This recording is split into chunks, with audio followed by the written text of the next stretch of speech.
So I was on the phone with my mom the other day, and she says to me, Mikey, I'm going to see my priest. And I'm like, what for, Mom? You going to confession? And she says, no, I haven't done anything wrong. I'm going to find out why my prayers aren't working. I've been praying this way for 75 years, and for 75 years, I've been getting screwed over by my prayers.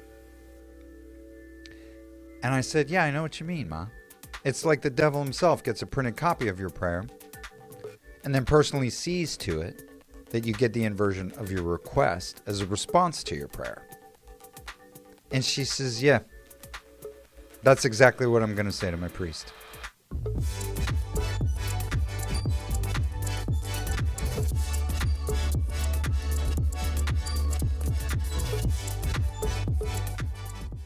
And this is something I've been hinting at for a few years now. Remember when I said this?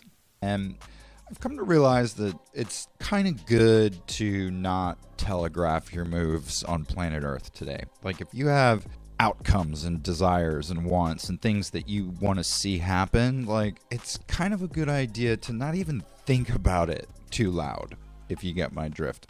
This is what I was talking about. It's as if the enemy himself gets a printout of our articulated requests. And the more we learn about how accessible our thoughts are to literally anyone or anything that knows how to access them, including the CIA, the DOJ, and other unnamed dark agencies, why wouldn't we include the devil himself? I mean, of course the devil's listening. And if we reflect on how we've been taught to manifest or pray, we're reminded of our intentions and our affirmations, wherein we clearly state our desires. And so we find ourselves stating out loud over and over what it is we want most. And depending on our wants, whether they seek to bring us more light and elevate us closer to our natural selves, or weigh us down under the weight of materialism and the artificial, our requests are responded to. But as we've seen play out in the narrative, we live in a two-tier system here on Phantom Matrix, prison planet Earth. And the first tier touts the demonic or the inverted agenda and gets away with whatever it wants, right? Because it's playing along with the dark. And so the dark gives it what it requests. And this is at the root of humanity's participation in the inversion and therefore the perpetuation of the inversion. Meanwhile, the second tier contradicts the Matrix and is treated by the Matrix as an unknown and therefore a virus which is attacked by the Matrix rather than granted what it requests by the Matrix. And so the requests of those seeking to do good here are generally first met with the inversion of the good requested, right, being thrown at whoever the requester is.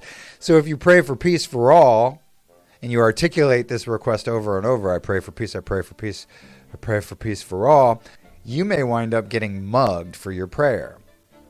And this is why we have to stop articulating our prayers quite so often. I think it's important to have a mental construct for that which we're praying for, which generally begins with language, but once the true thought form or idea or concept of that which we're praying for has been established, and we know what we want, rather than think about it so much, what we know can safely be stashed in the gut, where it's safe from the prying eyes of the Five Eyes and even the devil himself. It's my belief that what takes place in the subconscious is off limits to spying eyes because the subconscious lacks free will and has no choice but to affirm yes to whatever is placed there. That said, you can know without thinking, right? You can know what the world you want to see looks like without thinking about what the world you want to see looks like. Does that make sense? What you know doesn't require words or articulation to be known, right? So control your words by not using them quite so often. Create the thought form, may I be financially free, and then know the thought form in your gut, right? And a good way to know that thought is to become that thought. And so therefore, most of what I do, not what I think, is about becoming that requested thought once that thought has been expressed, right? So the articulation of the response is no longer necessary all the time because it sets in motion the doing of the requested response. It is nice on occasion to sort of return to the words, right? To look upon them again and admire them and sort of admire their original intent. Sometimes if we keep reading things over and over again, we lose track of the original intent. But if we read it, put it down, and then come back to it, we can reclaim that original intent. And it does help propel us into our manifestation. But mostly, keep the request safe in your gut, right? Know it, embody it, but not so much thinking about it. Another way to put your intentions in stealth mode is to not articulate what you're grateful for. Just say thank you, and then hold the knowing of what you're grateful for in your body or your gut. Know what you're grateful for, and then just let yourself feel gratitude. When you want to pray for others, stop articulating your wants, right? Simply bless the other. God bless this person. God bless this person. God bless that person. And don't try to take things away, right? Or, don't try to give or take away. Like, that's kind of interfering in God's plan, right? Just bless those people, and God will hear that blessing, and he'll know what to do. God will take it from there. So when you pray for others, bless them, but don't give specific instructions. Another way to keep the dark from meddling in your wants is detaching from outcomes. When you pout, it's just another way to let the dark know what you're up to. If your response to something not happening the way you want it to is to pout, the dark knows how to get to you, right? It has everything it needs to keep you pouting. But if everything's always cool and breezy, and your wants are being fulfilled, and your mind is clutter-free and almost empty, the dark doesn't have anything to work with. So when you detach from outcomes, a negative force doesn't have the information it needs to ruin your day. Also, stop keeping score, right? This is akin to pouting or detaching from outcomes, but good or bad, try not to focus so hard when things are right or wrong, because neither's true.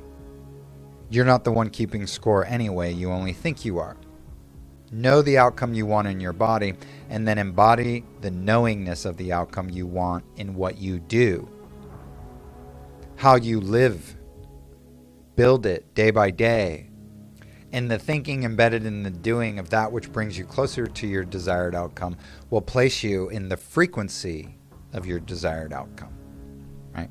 So for example, I desired to write a book that changed the world, right? And help people come into their power. And so each word I wrote in the book as I wrote the book put me in the frequency of being the author who wrote a book that changed the world and helped people come into their power.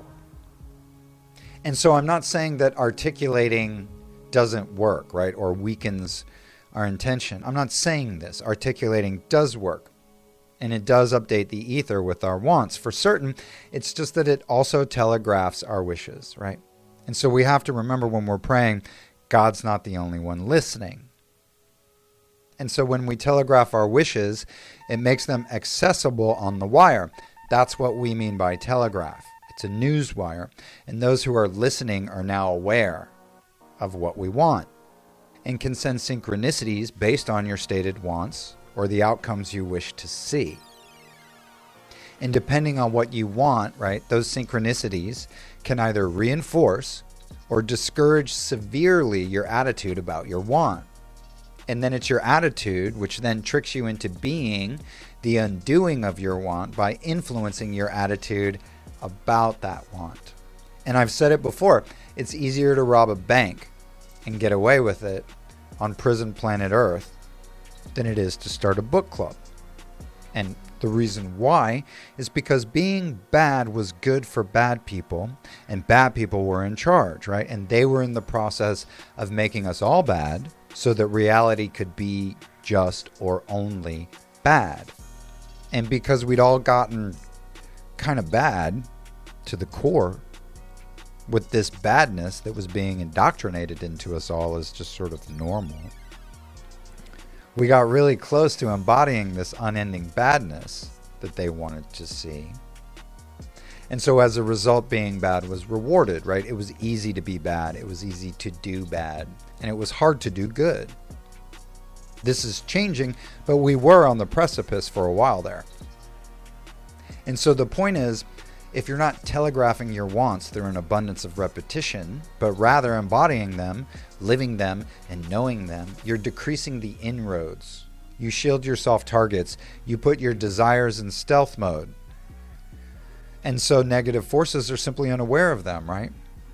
It's truly the most quiet and mundane acts of dedication in the direction of our desired wants that makes us into the etheric 3D printers of our wants. And so if you want to help people grow, learn to grow yourself, right? Learn how much sunlight you need, learn how much water you need, learn how much upbeat self-talk you need to truly blossom. And as you learn to grow this in yourself, your ability to grow it in others grows along with you. So in being that which you want to see, you will see that which you wanted to be. And remember, who you are is what the world becomes. Anyway, that's all I've got for now. Thanks for sticking around, and we'll see you next time.